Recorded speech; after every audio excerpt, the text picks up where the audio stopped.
Noong unang panahon, sa isang tahimik na baryo sa tabing dagat, laging payapa ang kalangitan, at walang bagyong dumaraan.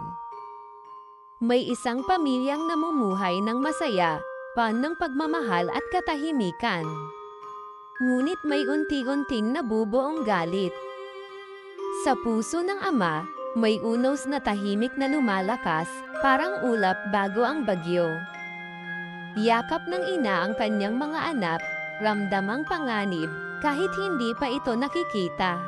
Isang araw, nagbanggaan ang kanilang mga salita, malalakas, masasakit, at yumanig ang katahimikan ng baryo.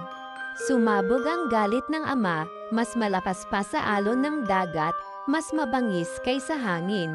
Nanginag ang mga bata sa takot, habang ang mundo sa paligid nila ay unti-unting nagbabago. Sa tindi ng galit, inihagis ng ama ang lahat, parang ibinubuhos niya ito sa langit. At sa kalangitan, ang mga iyon ay nagliyab, naging matatalim na liwanag. Biglang kumislap ang kidlat, matalas, napapasilaw, makapangyarihan. Doon isinilang ang kidlat. Ngunit hindi na nahimik ang langit. Nagbanggaan ang mga ulap, tila sumasagot sa kanyang galit. Sumunod ang malakas na ugol, isang tunog na dumagundong sa buong kalupaan.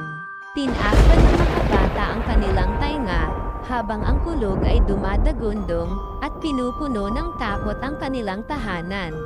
Mahigpit silang niyakap ng ina, bulong ang panalangin sa gitna ng unos, umaasang matatapos din ito. At sa wakas, natahimik ang kanyang puso. Napatigil ang ama, at nakita ang bunga ng kanyang galit. Unti-unting hamupa ang bagyo.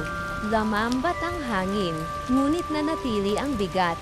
Mula noon, patuloy na kumikislap ang kidlat sa kalangitan, paalala ng nangyari. At kasunod nito ang kulog, umaalingaw sa mundo at dagat, dala ang galit ng nakaraan. Tahimik na magkasama ang pamilya, nagbabago, naghilom, ngunit hindi napapalimot. At tuwing kumikislap ang kidlat at dumadagundong ang kulog, paalala ito na ang galit, kapag pinabayaan, kayang baguhin ang mundo.